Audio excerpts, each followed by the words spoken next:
Hello, YouTube readers. It's Jessie here with you again.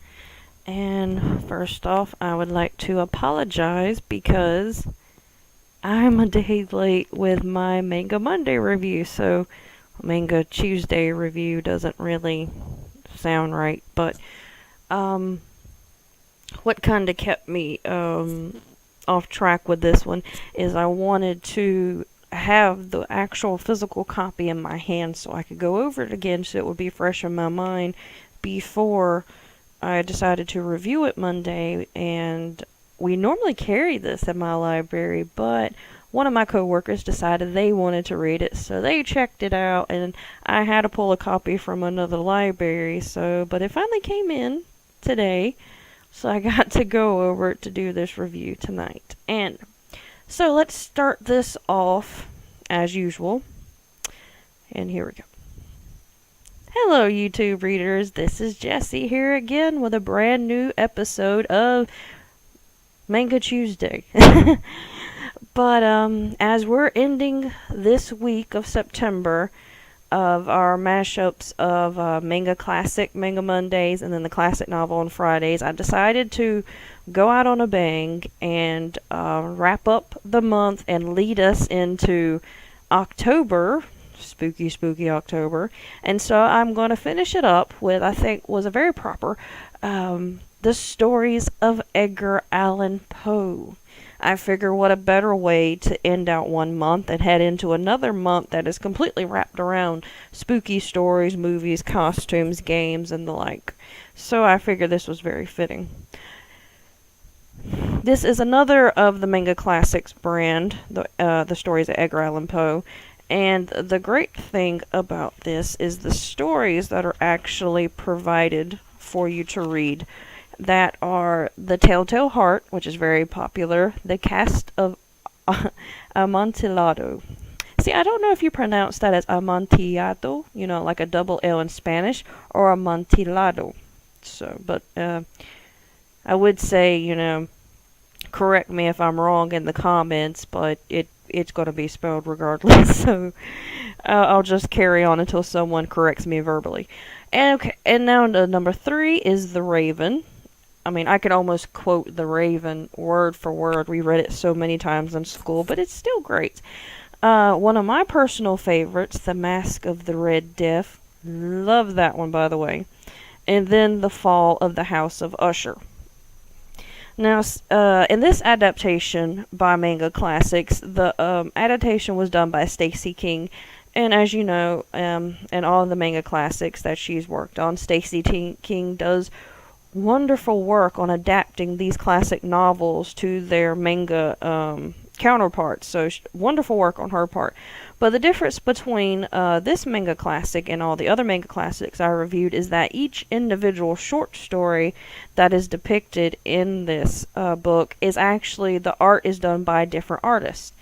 As in the case of The Telltale Heart was done by Virginia, oh Lord, I'm gonna mess up this name so bad, Nitohei, Nitouhei. I am so sorry for messing up your last name. I'm so sorry. The Cast of Amontillado is done by Chagen. Chagen.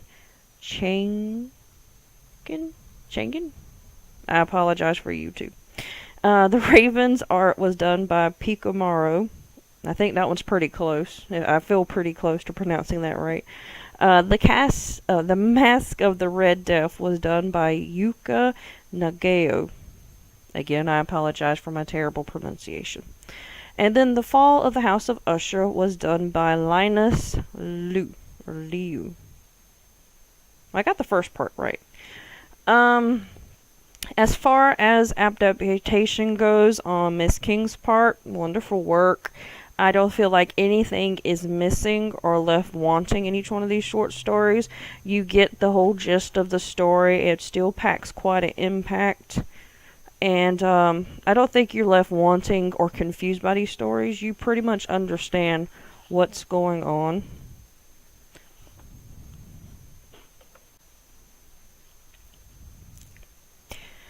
So as I was saying, there's nothing left wanting in the adaptation. Miss King does a great part of taking, well, I guess they would be considered short stories, but I do know some of them kind of run on long, but taking them and still getting enough of the content into the book that you aren't left confused, as I've stated many times. So that's it for content, but now we can go on to the individual critique of each artwork. The book starts out with the Telltale Heart, which the work is done by Virginia.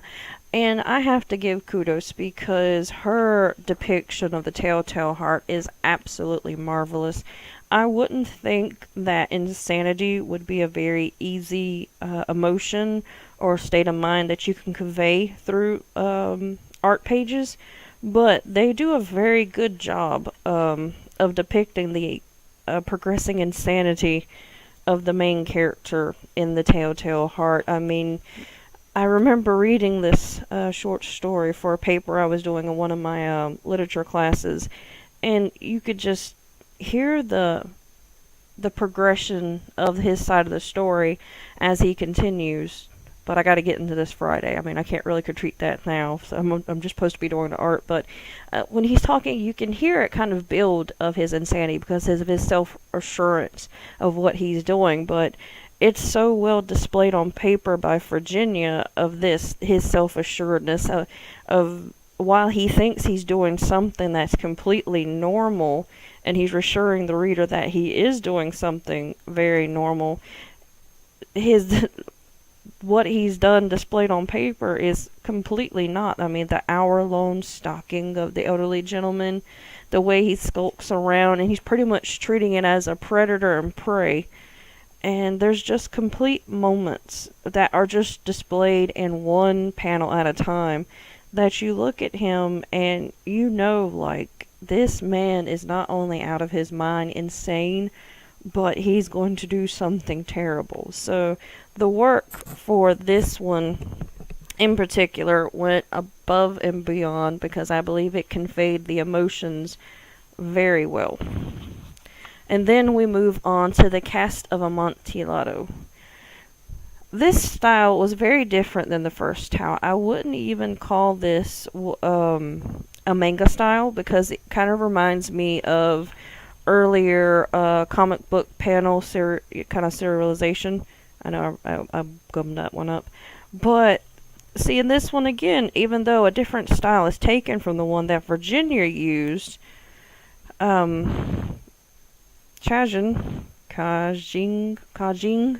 did a very well job on this because I find that it seems so far that each style that is adapted is suiting the story.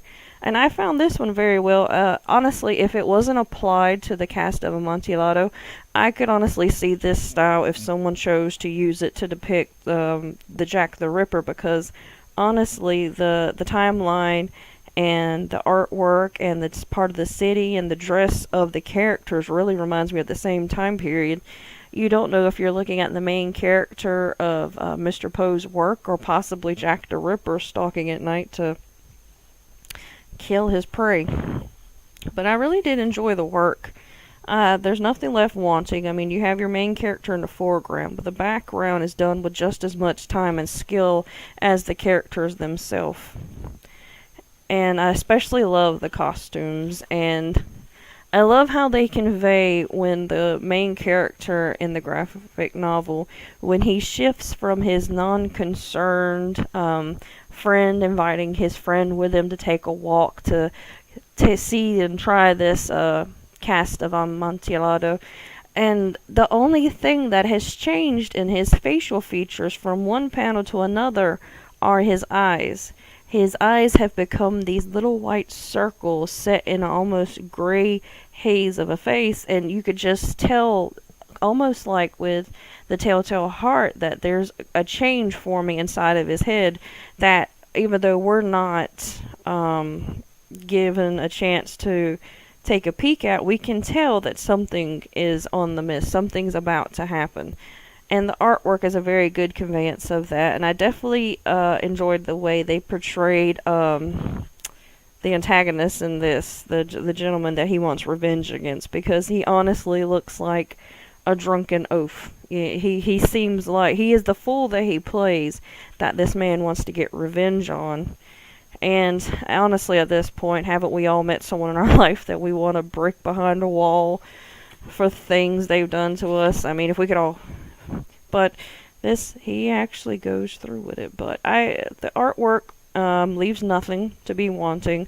The adaptation of this story, everything is fully conveyed. I just think if there's anything that I could say for it, is just it cuts out a lot of the long-winded sentences, so you can fully convey the message that needs to be said through the panels that are given. And the next story that we are treated with is The Raven, which was, the art was done by Pico Maro. And this art style is definitely in what I would say would be your classic shoujo manga style. I mean, you have your very picturesque male character with the curly or wavy hair, very attractive style. The artwork is done very splendidly. The background, except for a few key pieces, aren't quite as detailistic as the foreground with the main character, but nothing is left wanting. Everything's done to scale, and the actual pictures of Lenore is magnificent.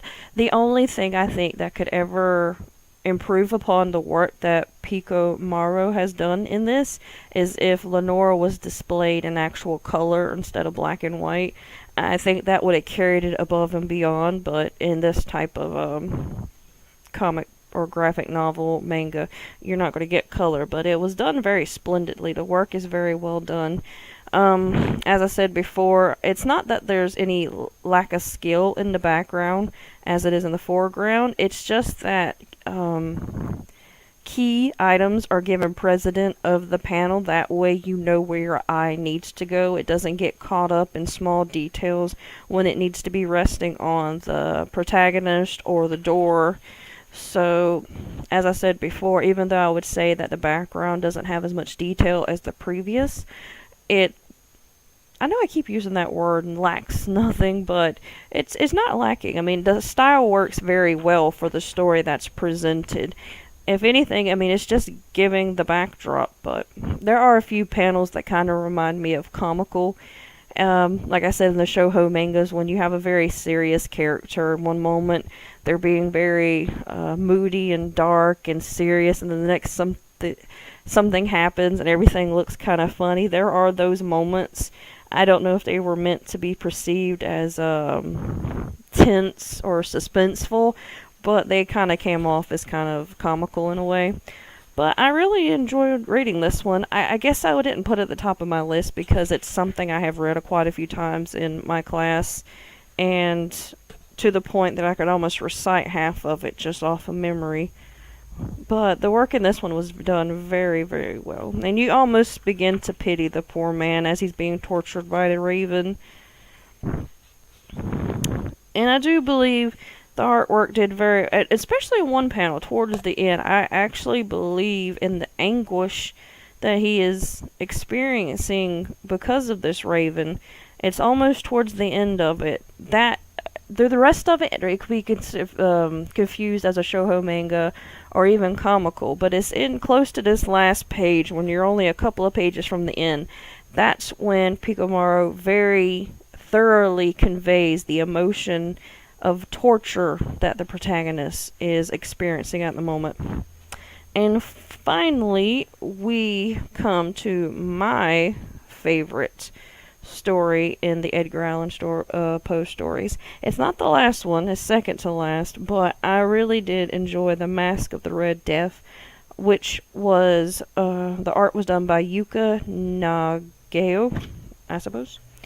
The work on this was done very splendidly, and I would have to say this style is more shohin than it is shoujo. Kind of, in a way, the art style really does remind me of the Attack on Titan, especially with the castles and the buildings. It's just a certain art style they use to shape the characters really does remind me of Attack on Titan. I'll be going over Friday the actual content of the story, but I believe it's the actual maybe, I don't know if this is a particular style of Yuka, if this is the Shohin style is more to their taste, or if they just decided to use it in this particular serialization. I agree with it wholeheartedly because I believe it's better used to convey fear and anxiety and pain and things of that nature. I think that's what made it a lot harder for me to take The Raven very seriously because of the style that was used and chosen, even though the artwork was very superb. I think how you use the art styles pertaining to certain stories kind of helps convey or kind of holds it back. But I believe the style chosen for this one was done very well. As with other artists before, you have your very detailistic foreground character, and the background does have a details in certain panels. There is a lot of detail in other panels. You just get a general outline of a person, so people are present, but in comparison to the person in the foreground, they're meaningless, just there for background decorations. Their importance to the story is irrelevant. But this is one of my favorites because not only for the story of the content, but the way it is portrayed is really great. I have to say, besides Attack on Titan, the art style reminds me a little bit of Black Butler as well.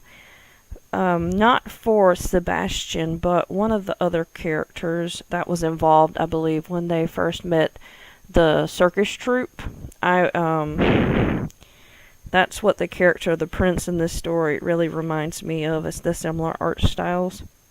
I honestly believe this would be another story that would be very impactful if it had been done in color, and not necessarily like a whole color layout, as if I said that would look good on Lenore.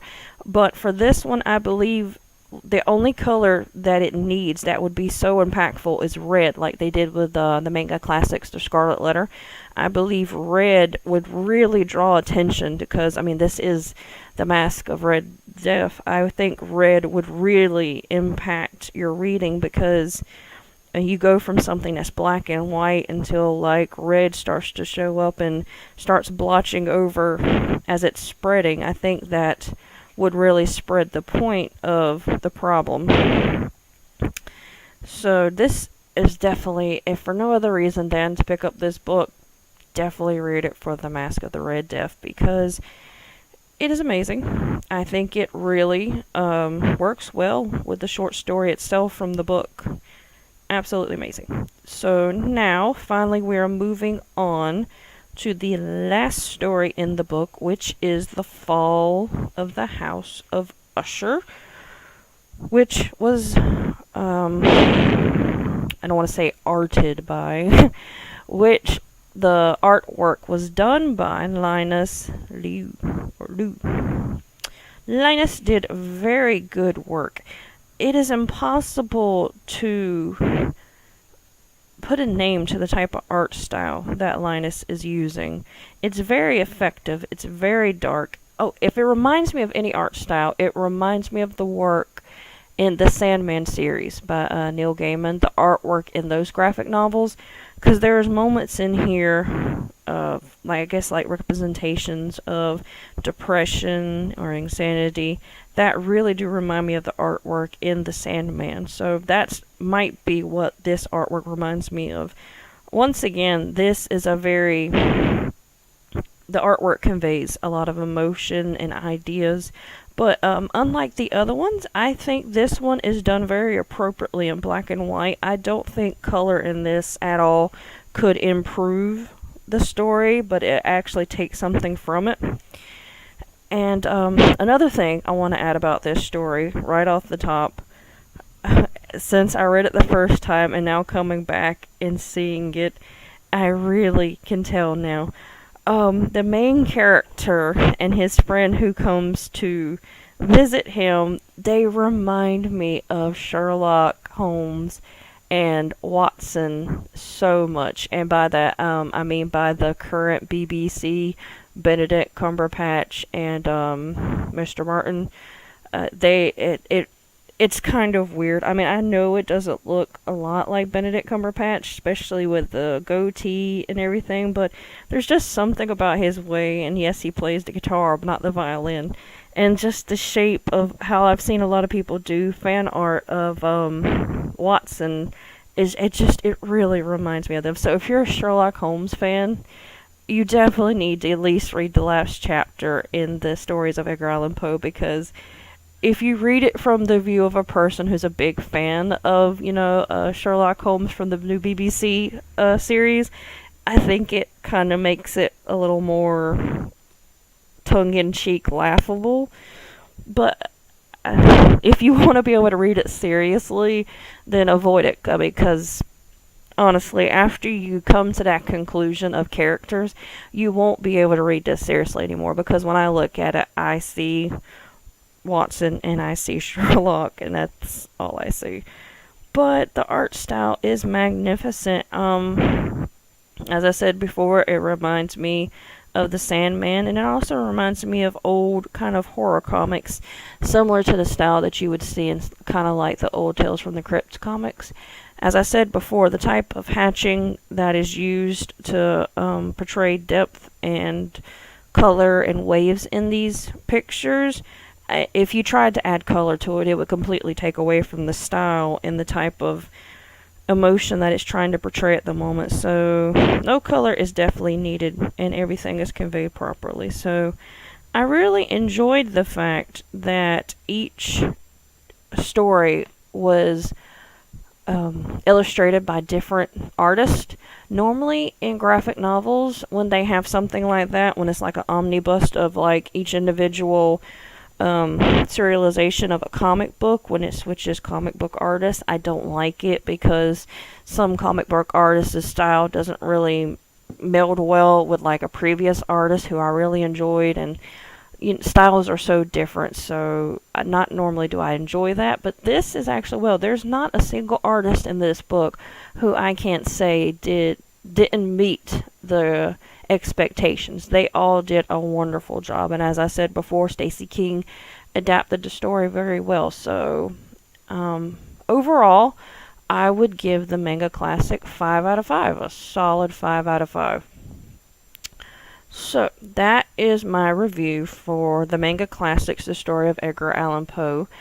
And if you will come back and join me Friday, you will hear me give my review of the actual classic of Edgar Allan Poe, the completed works. I'm not going over everything Mr. Poe has done on Friday, just the corresponding stories to the ones in the manga. So that'll save a lot of time, because there is quite a bit of work. And can you believe it? My library actually doesn't have a book of the completed works of Edgar Allan Poe. I mean, my library doesn't have it. You can get kind of like individual short stories, but they don't cover the whole spectrum here. So I'm going to have to I've actually found a website, poemuseum.org. It's like a museum website, and if you go to students, you can actually come across a few of his short story works, and luckily, for whatever reasons, each one of the stories I've just gone over in Manga Classics, they offer you can read for free on their website. So that's how I'm going to brush up on everything before Friday, so everything's fresh in my mind. But until then, keep reading. Go visit your local library. Check out their graphic novel or manga section. You might be surprised what they have, or they might even be able to pull things from other libraries. My library runs on the Cardinal system, so we can pull books from over 40 to 50 different counties who are participating in North Carolina, so that's pretty awesome now. So if there's something I want to read, there's a good chance I'm going to find it somewhere. But YouTube readers, keep reading, and like and subscribe so you can keep up with everything new that's going on, because you're not going to want to miss October. And I will see you guys on Friday. Have a good night.